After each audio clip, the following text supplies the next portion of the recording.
Hello and welcome to the Keto Man's Club podcast. We're glad you're here, where each week we talk about men's health and lifestyle. We do so with the foundation of the ketogenic diet and lifestyle. If you don't know what keto is, stick around and you'll find out. The podcast will bring you real, honest fun. Each week we strive to uncover the tips and tricks that you can use in your everyday life to maximize your overall health. Find the clearest path to becoming the best version of yourself that you were meant to be. Hello and welcome to this week's episode of the Keto Man's Club podcast. My name is Chris and I'm here with the regular cast, Jim and Alberto. How's it going, Jim? Good, sir. Very glad to be joining you once again for another... Where are we?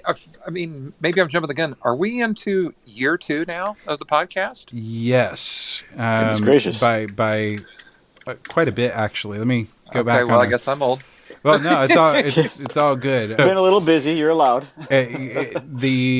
The first episode aired May 22nd, so we had recorded before we even aired the first one, and then this will air. Let's see. We're not that far ahead. We are pretty far ahead, but we're not that far ahead. This will air in about 6 weeks from now, and it's the 5th. Let's see. 6th. So yeah, this will definitely be airing after the year 1 is done, and that's really cool.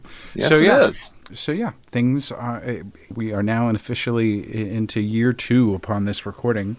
And so it's exciting times. The group is continuing to grow. Let's see, what is the landmark that we're almost on? I meant to check that earlier. Let's see. We are halfway to 3,500 as far as that goes. Ooh. So, yeah, we've been at 3,400 for a little while, and we will be at 3,500 before we know it, probably. By the time this airs, I would expect so. Awesome. Yep, very cool. Okay, Alberto, what's going on with you? Oh, just dealing with it's getting hotter and hotter out, so I'm working on that. Found a really good stride in my workout routine and macros. What I call my New World Order macros and new workout routine. So I found a new level of intensity there, and that's going quite well. And just another week, man. Another week. Yeah. You got back to a little bit of traveling this week after being stuck at home for a little while. I'm sure that it was interesting. A little bit of normalcy felt good, and I was able to find a hotel with a kitchenette, so I was able to go grocery shopping, and I did go out for one meal, which was definitely interesting because it's just like a whole new world now. Mm-hmm. But nothing too bad. It was felt good to drive out, drive back, get some stuff done, and then as soon as I got home, I was super busy again. So it's almost like that was like the switch for my job, and It feels good. Yeah, I've been crazy busy as always. I'm actually in training as we record this for a new role at the day job, so exciting times there, and that has my schedule, of course, all changed up, which means that I have even less stability than what I thought I had for a couple weeks. And I don't even know what my schedule will be here in a couple weeks after the training is done. So we shall see. But it's schedule being set or not. Life is good. We keep pumping out great episodes, and tonight is going to be no exception to that. We've got another return guest. Jonathan Chain has joined us. We'll get him involved in the conversation here in a little bit, and we'll grill him on recent events and all of that. Let's dig into our picks of the week. Let's start with Alberto. I got a double. Am I allowed a double? Because I'm taking a double. Well, you take a double, whether you're allowed it or not. Actually, mine is both John Lesko and you, Chris. Ooh. John Lesko for posting about the possible, I think he said, Fitbit challenge. And then we don't have Fitbits, but a few of us have Apple Watches. So Chris set up some challenges for this month at the Apple Watch. And I'm proud to say that Spaceballs, the workout team, is in first place so far with 2,062 points. No Gym, No Problem is in second place with 1,715 points. And we are in third, the Keto Man's Club team, with 1,510 points. So yeah, we not, need to not too far off, but we got some work to do. Yeah, we've got some work to do for sure. We've got to pull up. So yeah, we've got a couple people doing really good. We've got make sure we're hitting all our rings, getting them all filled. After some of our it's teams of 4 on this challenge application. It's a really cool thing that we do at work, and it's kind of open to anyone, though. And so it's nice to be able to have this, and it does tie directly into the Apple Watch and all of that. And so it's really cool. May I just ask that Jim is JIM or GYM? Because no Jim, no problem. In this case, it's GYM, so Okay. it's all good. It's David Blako's team, and let me tell you, they started 3 days late, and they got their momentum going, and those guys are racking up some serious points. Yes, they are. And there is a cap on how much you can do in a day, but it is the no Michael Jordan clause. Yeah, something like that.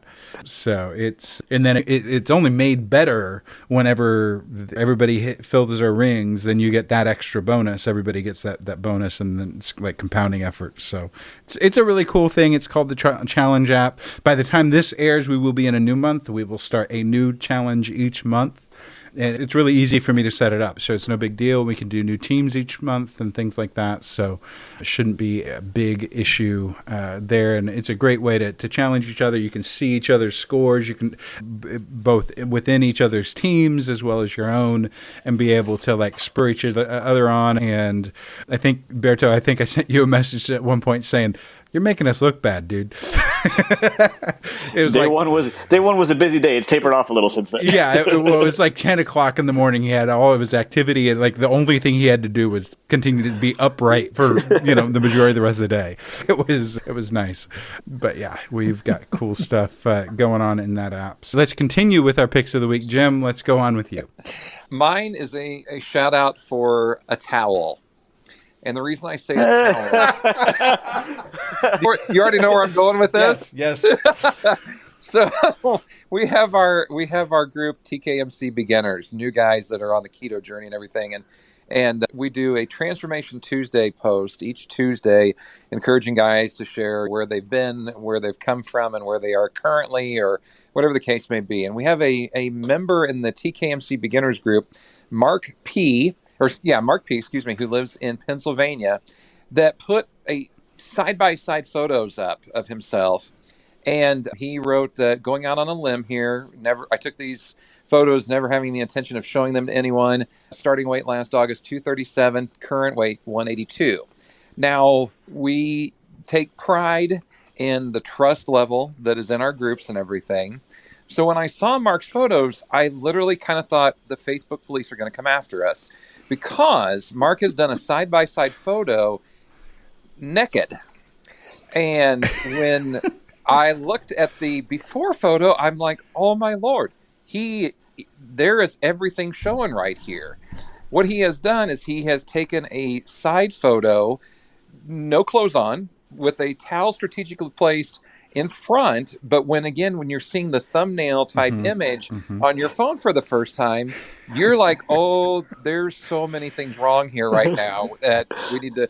But then you open it up and then you zoom and you're like, okay, now I'm a freak because I zoomed to see what was going on. Yeah, I was like, okay, I saw it like seconds before you posted about it in the admin group, and I'm like, okay, so am I gonna have to get my admin hat out on real quick, or what's going on here? Yes. So we've talked in the group for the non-extreme language discussion. We've talked about the D route that sometimes can be shown if you get up too close and personal with a mirror, and so we don't have any of that in this photo.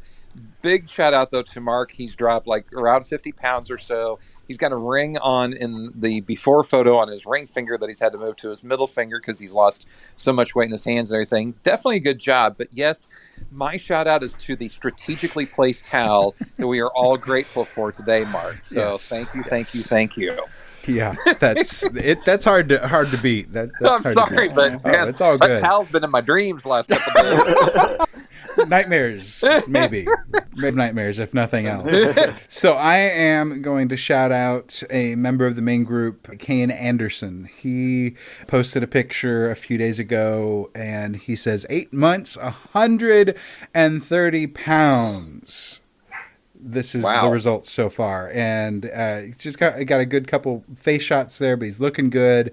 Nice smile in in the after pic, and you can tell he's feeling good, and you can tell he's lost weight in the face, and it's really great to see that. But that type of numbers in 8 months, that means, number one, he had a lot to lose. But number two, he's putting in the work and he's getting it done. And I highly expect to continue to see good things from him based on those types of results.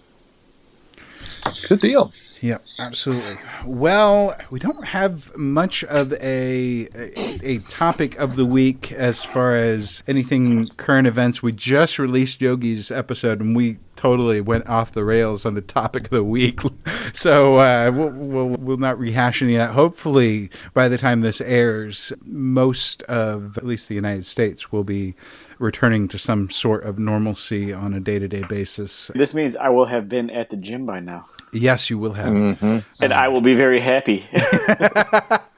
Yes, yeah. Even I was posting in a comment earlier, and we've had the Stallbusters conversation in past podcasts, so we're not going to have it. But I was commenting on one of our members' posts talking about that, and I said I've seen some body composition change since I stopped hitting the gym and lifting weight, and I haven't lost or gained much weight. I've just seen a change in where the weight and how it hangs and things like that, and I'm craving getting back into the gym and doing some weight training, and it's all scheduling and mainly priorities more than anything else. So hopefully we'll be able to see that, because I want to be back in the gym myself. I still have that membership. I just need to use it. Okay. Well, that being said, let's go ahead and bring in John. John, welcome back to the show. I'm glad to be here, guys. Thanks for having me on. Absolutely. So you've had a few things going on in your life since we last had you on the podcast. Yeah, it's been crazy. I think, actually, I don't remember exactly when I was on the podcast. When was that? I've got the A while ago. Yeah, it was a while ago. That's Yeah. like, there's a lot. Yeah, It's before you... November 7th of Yeah. 2019. Yep. You hadn't yeah. started your prep yet then. By then. No, I hadn't started. I just started my own business, actually. Yeah, that was a while back. So you've had a few things going on since then. So let's start out with the business side of things, just because that will be a nice little recap and a nice launching off point. How is coaching been so far on your own, and the trainings that you've been going through and stuff like that? You know, it's been really eye-opening, to be honest. It was ironic that right when I started my own company, I had been getting my education as a nutritional therapist practitioner for about a month.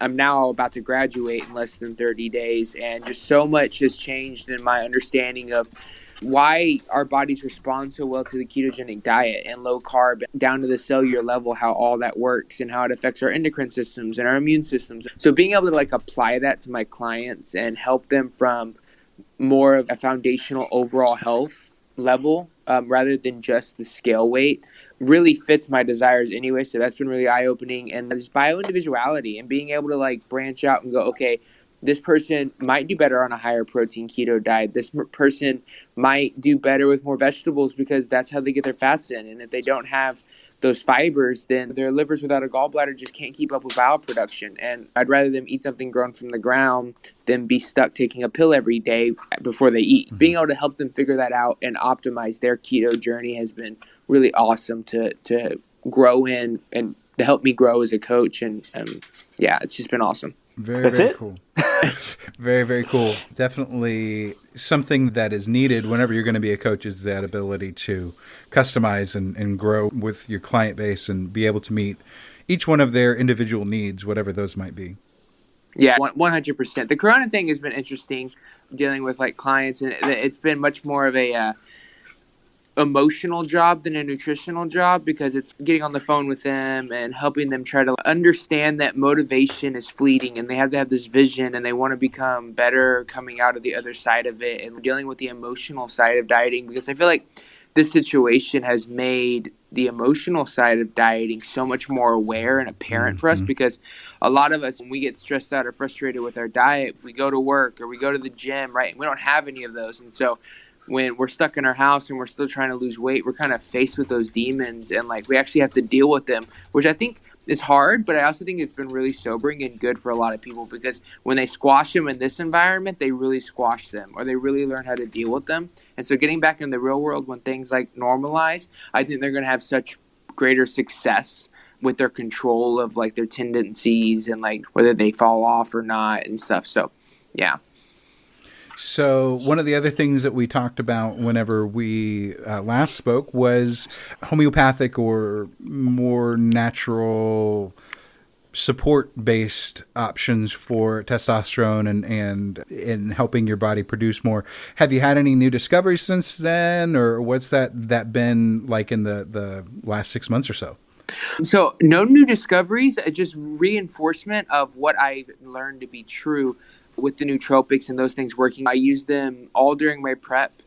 And while my testosterone definitely went down during my competition prep, like I didn't lose my sex drive or anything like that. And I was taking my nootropics every day. And so there was definitely like I obviously we didn't have access to blood panels, so I couldn't test my blood. Mm-hmm. But it was very obvious that things that usually were inhibited at that point were not being inhibited. So it just confirmed the knowledge that I knew. And then I would say also that from a nutritional therapist standpoint, things I have learned are things like stress management and digestion are two big role players in our ability to balance and create sex hormones. So just quick science. So basically, when you digest things, if you don't have enough stomach acid, and that stomach acid can be mildly produced, not enough, either by being distracted, like you're rushing or you're on your phone while you eat, or maybe drinking too much water or too many carbonated beverages while you eat. And once that's diluted, then the food doesn't get acidic enough to trigger certain enzymes for fatty acids to get absorbed properly. When that happens, you don't have the building blocks really to build sex hormones. So that's one issue. So even though you're eating a bunch of fats on the keto diet, you could still be fatty acid deficient. And then the second one is stress life management. People don't realize that your body will choose survival over making babies. And so if your cortisol is running rampant every day and you don't take time to be in a parasympathetic state, basically that just means relaxed, and try to manage your stress well, and you're chronically stressed, your body will literally strip nutrients that it would use to make progesterone and testosterone to make more cortisol, because it's much more interested in you surviving so that it can make babies later than make babies while you're getting stabbed by the tiger that's in the room. And so I think those are probably the two biggest things that have become much more apparent to me, is the nutritional and the life management side of creating hormone balance. Nice. Man, so what else have you had going on?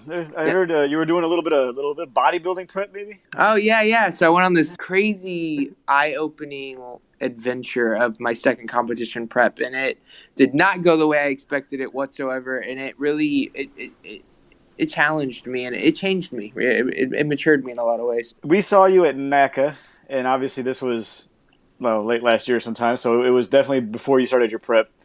And why don't we start with, what weight did you start at, and what weight did you end up at, and kind of take us through that process, and what your game plan was, how nutritional therapy played into it, and if you were able to kind of stay on plan with what the timeline you had figured out was. Yeah, for sure. So my starting weight was 232. When I was at NACA, I weighed 230 pounds. I think I put on 2 pounds after that. And I remember because I weighed myself right before I drove to Dallas, so I know I weighed 230. My lowest I got down to was 180.9, but I did my electrolytes and my refeed and my peaked for my photo shoot, and so I go with that weight. So it was like 183.2. So I lost about 49 pounds was basically what I say. It was pretty crazy. So the general plan was to start at high fat, because that's just something that I've always loved. So high fat, find my protein sensitivity, like where the protein started to mess with me and make me lethargic and things like that. Hold that, cut down, and then kind of like I really wanted to learn my body too, because like the thing is that I was being quite aggressive, like 50 pounds in 6 months. Like people that have hundreds of pounds to lose, 50 pounds in 6 months is quite common, especially when they really chunk calories. But for someone that, I mean, I definitely had fat to lose, but I wasn't like super heavy. And the very end of that 50 pounds was a very lean me. So it gets really hard, those last like 15 pounds of fat. And in that respect, it was a very aggressive cut. And so I had to like implement things like more aggressive calorie drops. So I wasn't like slowly titrating down all the time. Like I wasn't going like 50 calories a week. There were weeks I would chop it by 200, but I started refeeds like 6 weeks into my cut. I was doing refeeds every week for like, I think the prep was 23 weeks, and I think at week 6, so over 60% of it every week I was doing a refeed. And I even got down to 2 refeeds a week, probably about 5 weeks out. A study came out and said that 2-day refeeds per week showed more fat burning. And of course, all I thought was more food. It helped, but my head wasn't in the right place when I decided to do it. But when I did it, it worked. And I was like, thank God this worked, because I was not doing it for the right reasons. I was just excited, a good excuse to eat more food. I even use that with clients now, and it works great. So maybe one of you guys, don't go on a diet break, but maybe try 2-day refeeds if you're stalled, if you're listening to this. Might help. But so that happened. And then one big thing that changed for me was my protein. It was really interesting. I was trying to find my protein threshold. And when I first ever did like DSK, like Deeper State Keto, it was like 76. Like, so after 76, I just felt weird. But I don't know if it's because I'm more fat adapted. I don't know if it was the nootropics. I don't know what triggered this physiological change in me. But I just kept going, dude. I got all the way down to like 66% fat before I started to feel any effects of like what I felt before, like lethargic or anything. In fact, by the time I started to feel bad from protein at all, I was so low in calories that it didn't even really matter. Because like even if I upped my fat, I was still like this tired, miserable, irritable troll under the bridge. And I think it was like 6 weeks out. I was like, what? I'm already high in protein. I already feel like garbage. I just need more food. And you know what? Let's just shoot up my protein and let's make my refeeds like high fat days. I'll just do like fat feeds. And then I'll do 5 days of higher protein. So I shot my protein up more. I think I got it to like, I was like 55% fat. So still fat fueled, but definitely way higher protein, like 160 grams of protein and like, I think it was like 90 grams of fat. And that's what I did for the last like 4 weeks. And I mean, it worked. I got the leanest I've ever gotten in my life. I was able to get through it, even though I'd been dieting aggressively. More aggressive than the last prep, because like I had like protein ice creams and like these voluminous foods that were full of protein that helped, and obviously the thermogenic effect and stuff. And it's interesting because like one of our good friends, Keto Savage, he did this really good presentation at Keto Summit talking about like thermogenics of protein versus the cognitive benefits of higher fat and how you perform better with the higher fat. And I 100% agree with him on that. I think that higher fat is definitely what's needed for performance. But I think where I was at in my prep, and because I was at home stuck in a garage, I wasn't motivated. Like, whatever. Like, I might as well just take advantage of the thermogenic effects and just push myself. And every day was just like, it was definitely hard, but it was crazy to see how my body adjusted to that higher protein. So much so that like now with my reverse diet, which we can get into, I'm like slowly increasing my fat. I've just been holding my protein really high. And every week I feel a little better mentally, but I've been able to, I would say for the most part, maintain the muscle mass that I had, even though I don't have access to a gym right now. And I haven't had access to a gym for like 8 weeks. So that's, in a little nutshell, the prep. Yeah. So obviously the show got canceled. Oh yeah, I forgot all that. The big parts. Yeah. And what were you able to do to try to stay motivated? Because you ended up doing a photo shoot, right? Like instead of having show day, you had photo shoot day. Correct. Which is a phenomenal idea because what else are you gonna do? But you stuck to it, which is awesome. Explain how you were able to keep yourself motivated and keep pushing through, and when that little carrot they were dangling in front of you just got snatched away. Yeah, dude, it sucked, bro. It really sucked when you, because like, man, I'm gonna get emotional. Why you gotta go and asking all the deep questions? I just wanted to skip that part. So, like, some people like that know me and have followed me on this journey, they don't really realize that, like, for me, this journey started in September of 2018. Like, September of 2018 was the beginning, right after my last bodybuilding competition. I got off that stage and was like, okay, next time I'm taking it serious. And I'm taking it serious starting now. I started facing my eating disorders and like getting that all under control and putting on the weight I needed to put on and putting on the muscle I needed to put on. And September 2018, all the way until March of 2020, I had been working towards this these 15 seconds I was going to get on the stage and try to win a pro card. And literally like a month and a half before it happens, I would get to this email and it's like, your show's canceled. And I kind of knew it was coming. It's not like the corona popped up on the news and I got an email, hey, my show's canceled. It was kind of like everything was like shutting down, like the gyms and everything. And I was like, okay, I just have a feeling that this is not going to happen. And so it got canceled and it was gut-wrenching, man. But I would say it took me about a day because I had kind of anticipated it. So I wasn't like super, super depressed because I had come to the acknowledgement that like, yeah, I'm competitive and yeah, I wanted to kick everybody else's butt on stage and yeah, I wanted a pro card and yeah, I wanted the trophy. But at the end of the day, bodybuilding is a you versus you sport. In fact, life is a you versus you sport. And as long as I'm better than I was yesterday, as long as I was better than I was the week before, as long as once I hit my goal, I was better than I was the last time I hit my bodybuilding goal, then I'm good. And so I started looking for a photo shoot guy, asked around, found a dude, asked him if he'd set up a photo shoot. He was open the date that the bodybuilding show was, which we had to reschedule a week early, which is a whole other thing. It's just crazy. So I actually had it a week earlier than I was supposed to. But regardless, I walked into that photo shoot room knowing with confidence that I had beaten myself in literally every way. I'm talking, I had like measurements copied and stuff from that year, spreadsheets I would watch. Like I literally started competing against myself the last 6 weeks. Like I would like look at my old weight on that date for that month and I'd look at mine and I'd compare. And like I was like constantly, like I was literally like competing against my old self and I literally kicked his butt in every way imaginable. And so when I stepped in on the photo shoot, I knew I had accomplished what I wanted to accomplish. And of course when the photos came out, it was so obvious like who would have won if we were both on stage at the same time.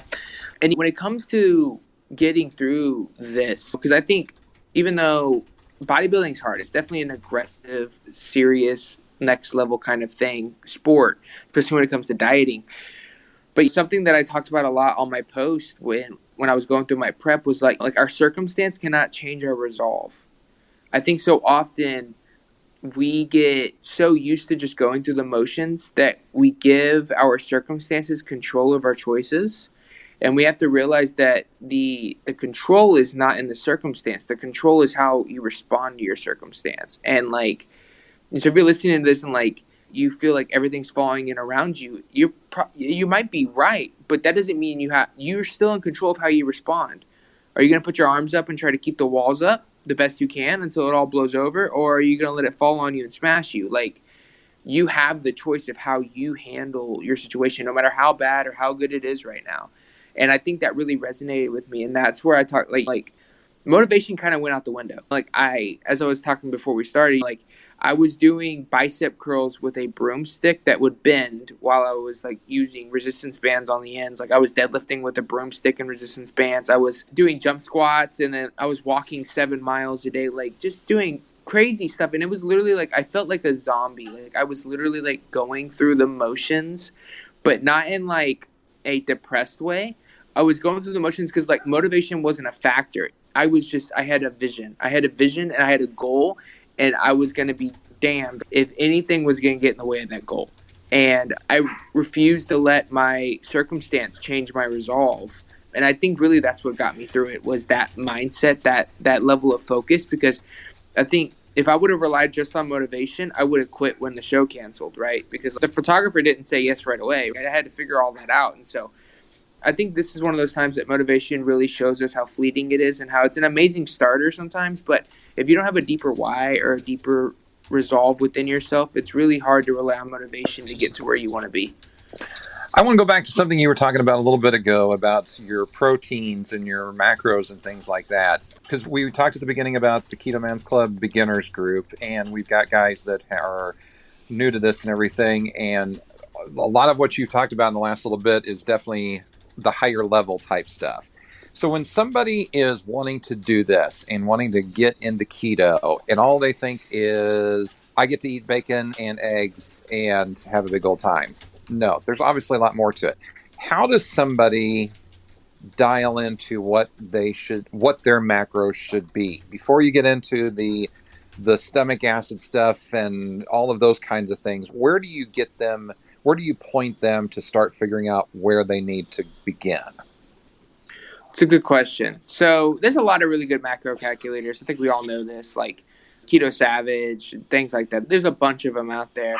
But I think that I have a couple rules, right, when it comes. Like, I definitely think that the eggs and the bacon, while that's always like a running joke, like that's not just keto. I think that's a good place to start. I think that understanding that higher fat is always the way to go starting. I think that it's going to help you get more fat adapted, which basically means like your body's ability to process fats will become more efficient if you give your body a surplus of that form of energy. I think too many people start off just eating like bacon and eggs and don't add any butter to it, or they eat like really lean proteins and steaks.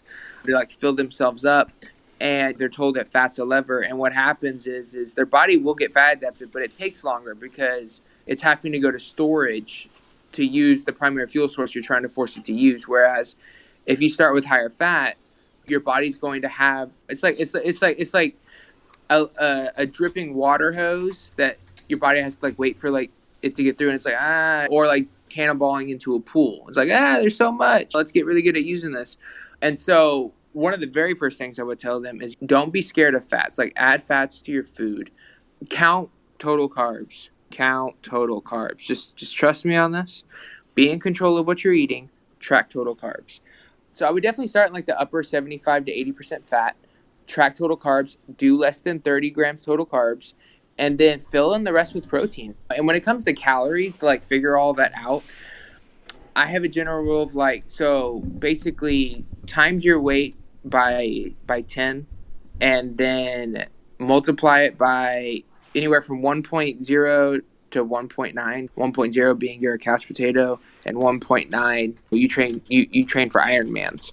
And then that gives you a decent idea of calories, and then split up those in macros and stuff. And the reason why I'm trying to give like basic answers like that is because like I can't really like it's so hard for me when it comes to an individual to give like exact advice, because someone could listen to this and then do all those macros and their calories come out to like 4,000, but they've been eating 1,000 for a year trying to lose weight on a carb base. In that case, they need a reverse diet, right? Like giving them like the standard tips isn't going to work. Like they need to fix their metabolism. So I don't know. I hope that makes sense. I hope that gives them a general sense of direction. But like you have to be kind of vague, because like everybody can be so different depending on where they're at in their journey. You know what I mean? Absolutely. And that's the thing that I think is a discouragement for both men and women when they're trying this out for the first time, is they want to be on target and laser focused and everything, but then they didn't realize that this food item actually has sugar in it, even though it says no sugar. And then this doesn't fit this kind of thing. And so it's that really dialing in and figuring out, and then realizing that, okay, it's okay to stumble at the start because you didn't know that this would impact that kind of thing. So 100%. And actually, I had a conversation with somebody today, and we were talking about failing or giving up. And I said, listen, failing is when you say, I don't care anymore, and you throw down the towel, right? Like until that happens, you're going to make mistakes. You have to learn how this is going to work, right? No one's perfect, and we all have to like figure out how this is going to work best for us. And so like I said, my big tips are higher fat, total carbs, fill in the rest with protein, be consistent. we just want to make sure that the towel is not placed in front of an important body part and used in a before photo. So Yes, don't you were throw that towel in. You were sharing that story and I was cringing. Yes. So this whole journey has been really transformative for you. You've been pretty vocal both on your social channel, on all of your social channels in the group and all of that stuff, that some of these things that you've been dealing with through the prep have actually triggered some of your old, and I won't even say old issues. I don't think you would say old issues. The issues that you continue to have with body dysmorphia and also your eating disorders. Tell us a little bit about that and dig into that a bit. Yeah, and that's one reason like I decided to like not do bodybuilding anymore. during this prep, while I love the challenge and I love the truth that it showed to me, it did reveal that like for someone that like this is how I say it. For someone that like has done bodybuilding and develops an eating disorder through the bodybuilding, if you can learn how to like bodybuild better, whether it's switching to keto or whatever, and then normally the eating disorder will fix itself. But when you're someone that's like had an eating disorder for like emotional childhood trauma reasons for over a decade, and you try to bodybuild, for me at least, this is personal, it really brought up, it's really hard for me to control those negative thoughts and urges when I'm in such a deep deficit calorically. And then the reverse diet is like, the first week at least is just monstrous hell. But yeah, it definitely did. But it also showed me a lot, right? I will agree with you. I do not believe there's such thing as being fully recovered from like a true lingering eating disorder. I feel like you're always in recovery because it's one of those demons that like they're just waiting for a chance for you to listen to the voice, right? Like they're just waiting to pounce. And like as long as you build up yourself in a way that voice stays quiet, then you might be in recovery and never relapse for the rest of your life, and that's great. But I promise you, if you ever put yourself in a really negative place for weeks on end, who's to say that it wouldn't come back, right? And so that's why I always say you're always in constant recovery. And I haven't relapsed on my bulimia since September of 2018, so it's been almost 2 years that I've been in recovery. And it's been pretty crazy the past couple weeks, especially. I think the reverse diet triggered more of it than the actual prep. Like the actual prep, man, I was laser focused. Like I didn't care. Like I was not about to eat anything that off plan. Like my body was getting leaner every day. Like I didn't feel fat. I never felt fat. I always felt lean. I was always eating like whole foods, organ meats, high animal meats and proteins, very low carb vegetables, no sugar alcohols. Like my diet was like super clean. I never worried about anything. The reverse diet is really where it started to manifest more because like you deal with that initial blowback of like the weekend after where you just like eat a lot, and even though it's keto, it still like makes you retain water, and you wake up and you're not as lean as you were 2 days ago, and those voices creep in like you're fat, like what's wrong with you? And of course like you have at my point I built things to help me fight those thoughts, like whether that's positive reinforcement, whether that's self-care. So I'll go take care of myself for the day. I'll take the day off and like go for walks and like go get a haircut or whatever. Just take care of myself and remind myself that I'm valuable and that I care about myself. But like those thoughts definitely linger more. And then of course like the urge to eat on a reverse diet is way worse than during a prep, because even though I've been through a reverse diet before and I was much more prepared for this one, there's definitely that level of like your ghrelins going all over the place. You don't have a goal at the end of the day. And of course, I'm not bodybuilding anymore. I don't need to be super shredded at the end of this, right? Like I'm not going to do a lean bulk. Like I just want to be healthy. I'm transitioning into marathon running and more of a lifestyle intuitive approach so that I can learn how to do that. I can spend more time with my wife, and I can help my clients transition to that as well when they're done dieting and they hit their weight loss goals and all that good stuff. So it's definitely been an interesting transition, and like dealing with the urges to want to overeat. And like for me, and I think this will help people, like it comes down to asking what am I about to do? Is it self-care or self-harm? Am I about to harm myself or care for myself? Today, like I had like 2 protein ice creams, because like if you can make a protein ice cream. I figured out ways, dude, to like hunger hack this where like I can eat like an entire gigantic NutriBullet of protein ice cream, and literally the whole thing's like 20 calories, but like it's full of junk. But it keeps me from like overeating on my macros too much. But like I had one too many today, and it really hurt my stomach. And at that point, I've been practicing, and so it went off in my head like, hey, like you just did self-harm. Like you're in physical pain right now. Your stomach's in pain to satisfy a mental urge. And so no more protein ice cream for a while. And that's the switch I make, because I care more about my body's health than I do about like temporary fixations on food. And I think that mental switch has definitely helped me like not relapse and have a binge, because I haven't had a single binge yet. Like every food choice I've made this reverse diet has been a conscious decision. That's something I was proud of too with the prep, was like I never went like everything I ate, everything that went into my mouth was pre-planned, prepared, conscious decision was made.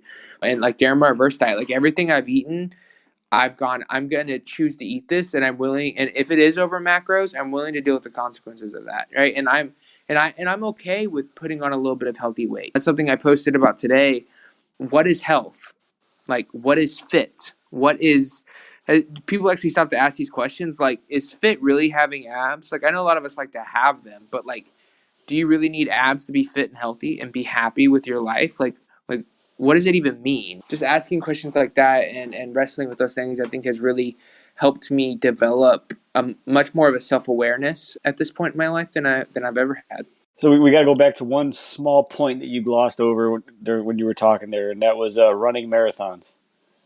Oh And yeah, I, yeah. and I did see the post. But it's an interesting switch that you decided to make between bodybuilding and running. Yeah, so what happened? See, what happened was I woke up the day after my photo shoot and I went for a 4 mile run.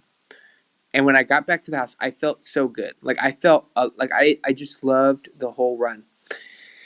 And it brought me back to some memories when I first started losing weight when I was 260 pounds when I was a teenager. Most of that weight, a lot of people don't know this, most of that weight was lost from me running to school and back every day. Like I put my backpack on with my clothes for school in it, and I would run to my school from my house and then run back. It was like 6 miles a day I would run.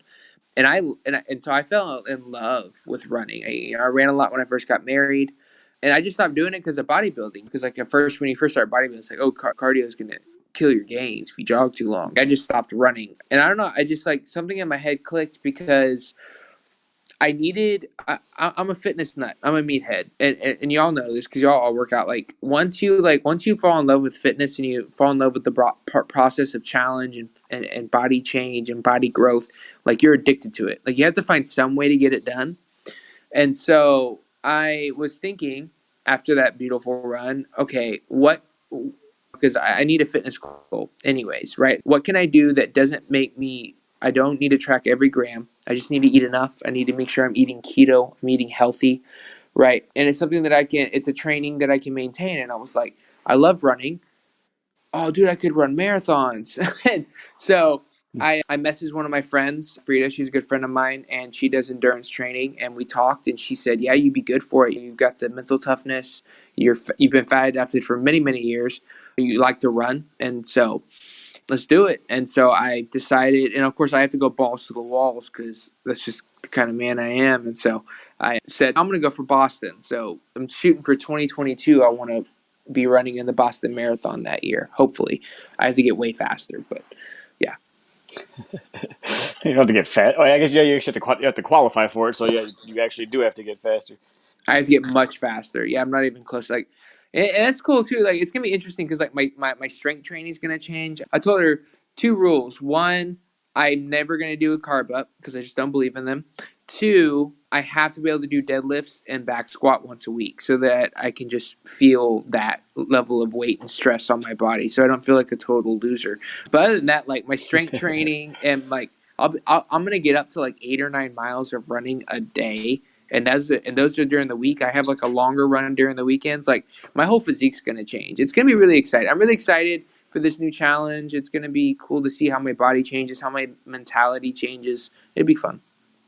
Tell me about this photo shoot. And the reason I ask about it is with the struggles that you've had over the years, when you look at yourself now in these photos, do you find the good?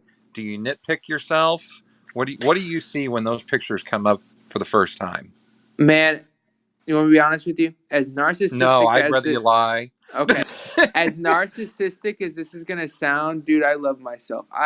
That's one Good. thing I can say that's changed with my body. So, like, don't get me wrong, like the reverse diet messes with you because you don't want to lose what you worked so hard for, but then you have to realize that, like, dude, you lost 50 pounds in 6 months and got under 12% body fat, and like that, your body's going to rebound. You're gonna put on a little bit of body fat, and that's okay. Like your body's just being healthy. Like you're not doing anything wrong. You're not binge eating, right? But like outside of like dealing with those mental days where like I'm just more bloated and I'm just not happy with myself, outside of those moments, I'm so proud of myself. I'm so proud of what I've accomplished. I'm proud of my body today. I'm proud of my body. It's dealing with this reverse diet very well. It's getting healthy. I feel better this week than I have in months. My hunger's under control. I'm not binge eating. And I look at those photos to really answer your question directly. And I'm so proud, man. I'm proud of the stretch marks. I'm proud of the skin. I'm proud of what I was able to accomplish. I'm proud of the fact that my body, I put it through so much for so long. I was 260 pounds when I was 15. For 8 years, I actively threw up and made stomach acid come up my esophagus and starved myself at times. And then ate to the point to where my stomach was stretched so much that it was painful. Indigestion, I made my body go through a lot of hard moments to please the mental disorders that I had.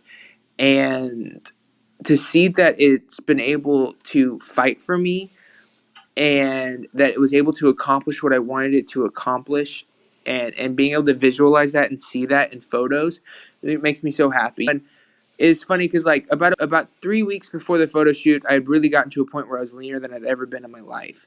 And I started to notice extra skin. And of course, I have friends that have lost way more weight than me. And they just snicker. They're like, dude, you don't have extra skin. You just look lean. And I'm like, well, you don't think that because you're comparing me to you. I'm comparing me to me. I have extra skin. I could get down to 5% body fat, and my abs will not look like as shredded as most guys that have been bodybuilding naturally that weren't 260 pounds. My abs just won't be there like theirs. It's very obvious, right? And I think at first it was kind of like a punch. I didn't realize that was going to be the case. But I looked at it and I just fell in love with it. I fell in love with the battle scars and how I was able to show them off. And so getting to the photo shoot, and I even took photos. I made some posts. I took some photos of me pulling my extra skin. Those are my favorite photos because that was me to myself confirming that I love this body that I fit in, and it doesn't have to be super shredded. It doesn't have to be, I don't have to have abs year round.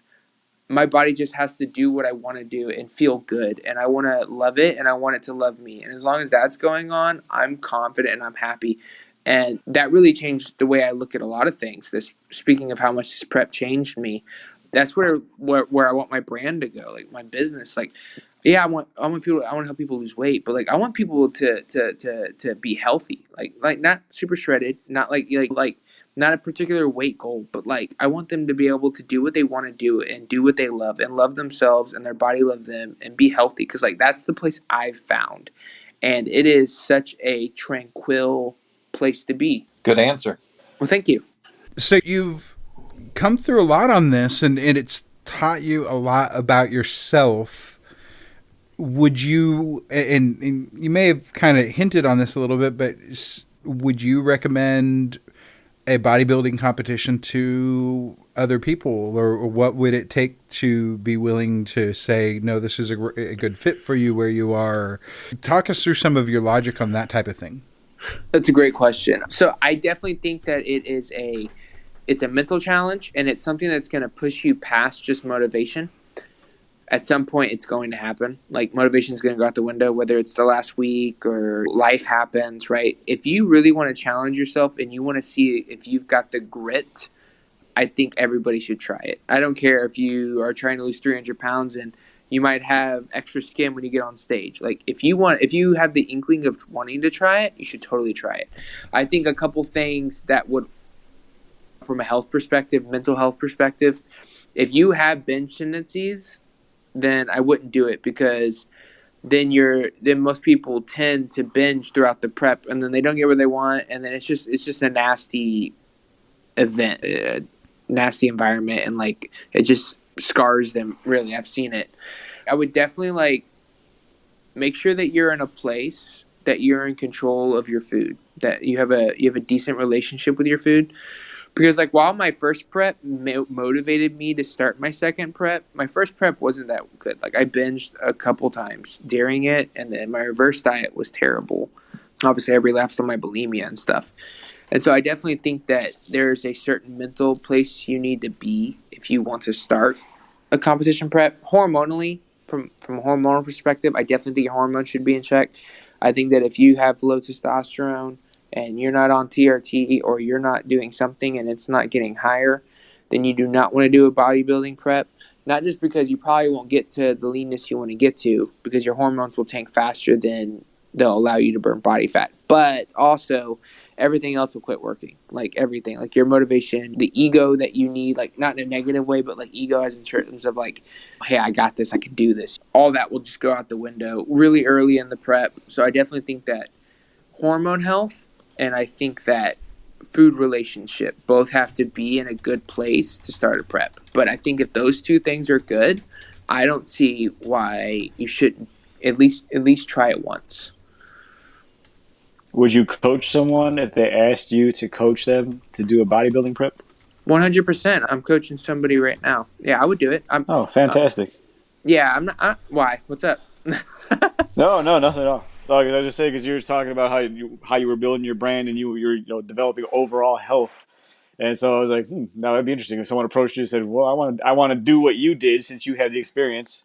I was just curious if you would take that challenge on.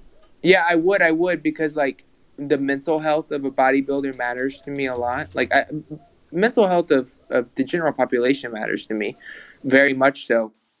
But because I've been in that prep space, especially like if with body dysmorphia and being super obese or being obese and eating disorders, right? All three of those, like if a man comes to me that can resonate with me and wants to bodybuild, like I would be honored to walk them through that process because I know that when the mental games come, I can help resonate with them and help them wrestle with those things and see if we need to pull the plug or press the gas pedal or whatever. So, yeah.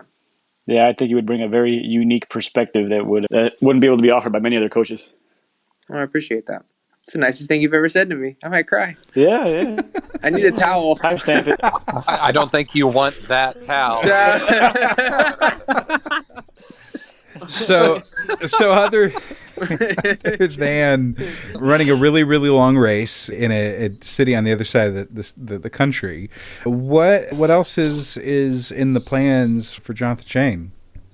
So, like I said, I'm graduating as a nutritional therapist practitioner in June. I'm going to be doing I think KetoCon's still trying to do like this video speech thing. Yes. And so I'm going to get to record my talk still. We're still waiting on what that's going to look like. So I haven't made anything because I don't know what I'm supposed to be doing. So we're still waiting on that. Hope maybe by the time this comes out, we'll have more information.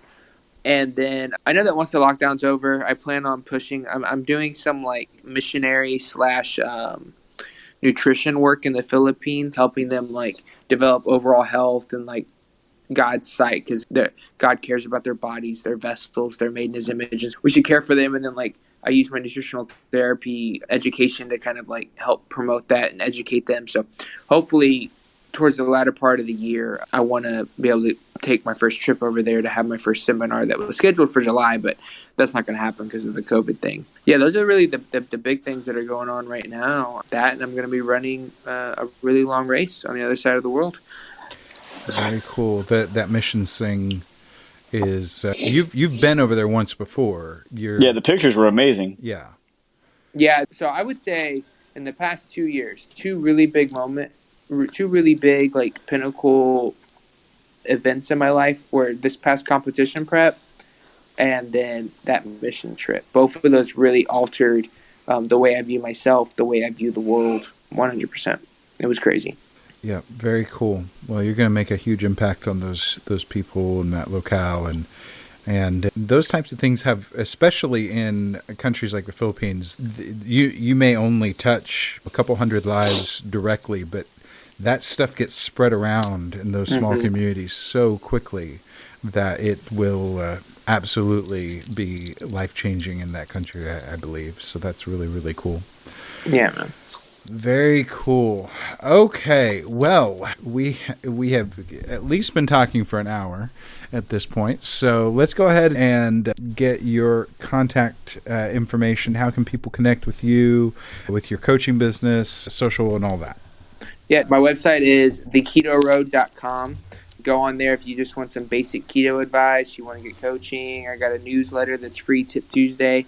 Send out a tip every Tuesday. I have a blog, I have a health devotional, try to give as much as I can. And then Instagram at the Keto Road, Facebook /The Keto Road, TikTok at The Keto Road, and then The Keto Road at gmail.com. So yeah, just any of those. Don't be shy. You can ask. There's no such thing as a dumb question for me. If you want to ask something comes off on your comes up on your mind while you listen to this, please feel free. Don't be shy. Very cool. Well, you can connect with the four of us through the Facebook group, but you can also connect with the three hosts through links that are on our website. The website is theketomansclub.com. And you can get all sorts of links there, including both of the Facebook groups, the Facebook page for the podcast, subscription links for both Spotify and Apple Podcasts, and the list kind of goes on from there. So all of our social information for the podcast and us personally is there. So just remember that, theketomansclub.com, and that will get you through our link tree to everywhere else that you can connect with us. So that's a great resource for you. We want to hear from you. One of the ways that you can reach out to us is through our Instagram at Keto Man's Club Podcast, and you can just message us there. But you can also leave us a voicemail, 512-518-6161. That number again is 512-518-6161. Call, leave a voicemail, and ask a question, leave a comment. Who knows, it might get used on the podcast at some point. We'd love to hear from you. You can also email us at ketomansclubpodcast@gmail.com. So that's got every way under the sun, basically, to get in contact with us, and we would love to hear from you. With that being said, any final business to attend to, Jim? I am good. Just grateful for the ongoing growth of the groups, and keep checking it out. Absolutely, I agree. Well, that's it for this week. Until next week, make sure to eat meat, lift heavy, sleep, and repeat. Thank you for joining us for the Keto Man's Club podcast.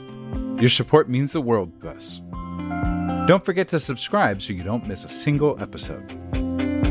You can find the podcast on all podcast platforms. Would you help spread the word by sharing this episode with a friend or family member that you think might find value in it? You can also help spread the word by leaving a comment or rating on Apple Podcasts. If you would like to connect with us, you can do so a number of ways. First, you can visit our website for all of our social media links, show links, Facebook group, and pages. The website is theketomansclub.com. You can also connect with us on Instagram by following at Keto Man's Club Podcast. You can email us at ketomansclubpodcast@gmail.com. And lastly, you can leave us a voicemail at 512-518-6161. Thank you again for joining us, and we look forward to hanging out with you again next week.